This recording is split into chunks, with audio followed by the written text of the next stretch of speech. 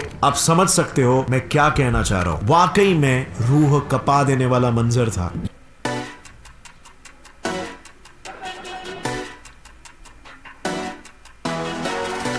बहुत ही गलत है।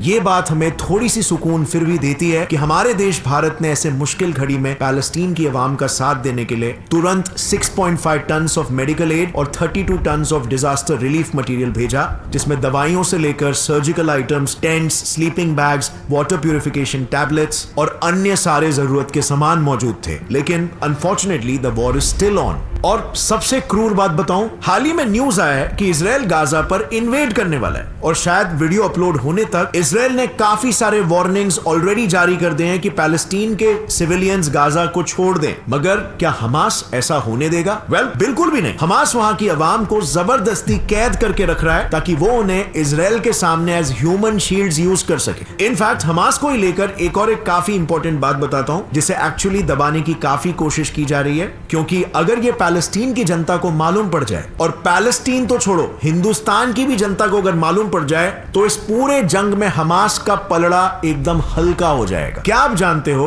अगर हमास 7 अक्टूबर को इजराइल पर अटैक ही नहीं करता तो आज पिक्चर कुछ और ही होती। शायद अब तक इजराइल और पैलेस्टीन के बीच पीस एग्रीमेंट साइन हो चुका होता और ये problem once and for all resolve हो चुका होता, क्योंकि अटैक से बस 4 दिन पहले इजराइल ने पैलेस्टीन के लिए इकोनॉमिक एड जारी किया था, जिसमें इजराइल ने गाजा पे लगने लगने वाले गैसोलीन टैक्स को 50% से कम भी कर दिया था। अब इसके पीछे का बैकग्राउंड ये है कि पैलेस्टीन में इजराइल अलग अलग टैक्सेस इंपोज करता है, जैसे इनकम टैक्स, फ्यूल टैक्स वगैरह, और उस कलेक्टेड टैक्स को इजराइल पैलेस्टीन को ट्रांसफर कर देता है। अब इजराइल ने पैलेस्टीनियंस पर लगने वाले गैसोलीन टैक्स को कम किया, जिससे पैलेस्टीनियंस के हर साल 80 मिलियन शेकल्स यानी कि कुछ $20 मिलियन सेव होंगे। और वॉल स्ट्रीट जर्नल के मुताबिक इजराइल के बाकी एड जैसे loans, infrastructure development aids like West Bank में नए इंडस्ट्रियल जोन का कंस्ट्रक्शन, गाजा के समंदर में मरीन गैस रिजर्वर यानी कि deep sea natural gas extraction में हेल्प, और पैलेस्टीनियन डेट में मॉरेटोरियम यानी लोन्स EMIs डिले करना, ऐसे सभी एड से पैलेस्टीन को 270 मिलियन शेकल्स यानी $70 million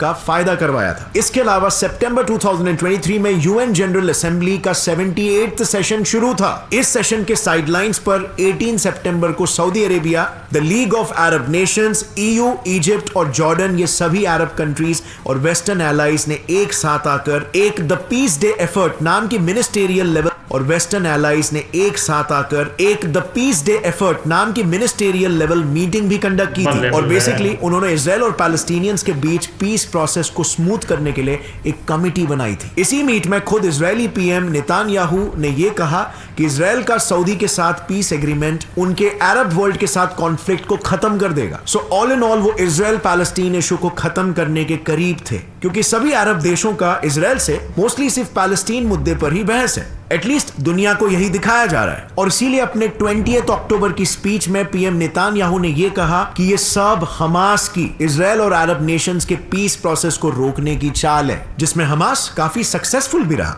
We were on the cusp of expanding that peace, and destroying that move was one of the reasons why this action was taken. क्योंकि unfortunately इन्हीं piece proceedings के चलते Israel इतने बड़े attack को predict नहीं कर पाया, और आज इसका नतीजा सभी के सामने है। देखो फ्रेंड्स, यहाँ पर कॉमन सिटीजंस और majority of the masses peace ही चाहते, कोई भी लड़ाई नहीं चाहता, लेकिन कुछ एक्सट्रीमिस्ट ऑर्गेनाइजेशंस ट्रिगर का काम करती है, और उसके वजह से जियोपॉलिटिकल सिचुएशन एस्केलेट करने लग जाता है और मामला स्केल करने लग जाता है। और ये सब पावर स्ट्रगल के बीच में फंसता कौन है? कॉमन इंसान, सिटीजन। इससे यह चीज भी बिल्कुल साफ है कि इसमें लॉस सिर्फ इजराइल और पैलेस्टीन का नहीं हो रहा है, इसके ग्लोबल इंप्लीकेशंस भी हो रहे हैं, और इसी जंग का इंडिया पर भी एक बुरा असर पड़ रहा है। वेल फ्रेंड्स, G20 में इंडिया का सबसे बड़ा सक्सेस इंडिया से ग्रीस विया इजराइल पास होने वाले IMEC ट्रेड रूट को कहा जा रहा है, जो कि चाइना के BRI प्रोजेक्ट के लिए एक बहुत बड़ा कॉम्पिटिटर साबित होगा। पर G20 शेरपा अमिताभ कांत ने एक बहुत ही दुखद न्यूज सुनाया। उन्होंने ये कहा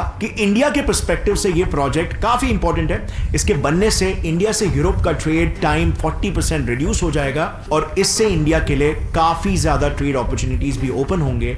लेकिन अब इस वॉर से ये प्रोजेक्ट हॉल्ट होने के कगार पर है। और अगर आप इस वॉर में करंट सिचुएशन को देखोगे तो यहां से ऐसा ही लग रहा है कि मामला एस्केलेट होने वाला है, बिकॉज अब इजराइल, जैसे आपको पता होगा, बहुत ही जल्द गाजा को इन्वेड करने की भी प्लानिंग कर रहा है। अब ये इन्वेजन पोटेंशियली बहुत ज्यादा जियोपॉलिटिकल रिपल्स क्रिएट करेगा, जिससे कि और भी कंट्रीज इन्वॉल्व होना स्टार्ट हो सकते हैं, एक्टिवली या इनएक्टिवली इस वॉर को सपोर्ट कर सकते हैं। और ऐसे में जितने टाइम तक ये प्रोजेक्ट हॉल्टेड रहेगा, उतना इकोनॉमिक लॉस इंडिया को भुगतना पड़ेगा। अब इसके अलावा भी फ्रेंड्स, इंडिया पर इजराइल हमास वॉर के डायरेक्ट इकोनॉमिक इफेक्ट भी है, जैसे कि फॉर एग्जांपल इंडिया अपने 85% ऑयल नीड्स को मिडिल ईस्ट से पूरा करता है, पर ET के हिसाब से इस कॉन्फ्लिक्ट से ये इंपोर्ट्स हैम्पर होने के हाई चांसेस है। Also on the other hand, India और इजराइल के बीच का जो $12 बिलियन का ट्रेड है, जिसमें इंडिया सरप्लस यानी कि फायदे में है, वो भी अब ये वॉर शुरू होने से हॉल्ट होने के हाई चांसेस है। सो ओवरऑल इस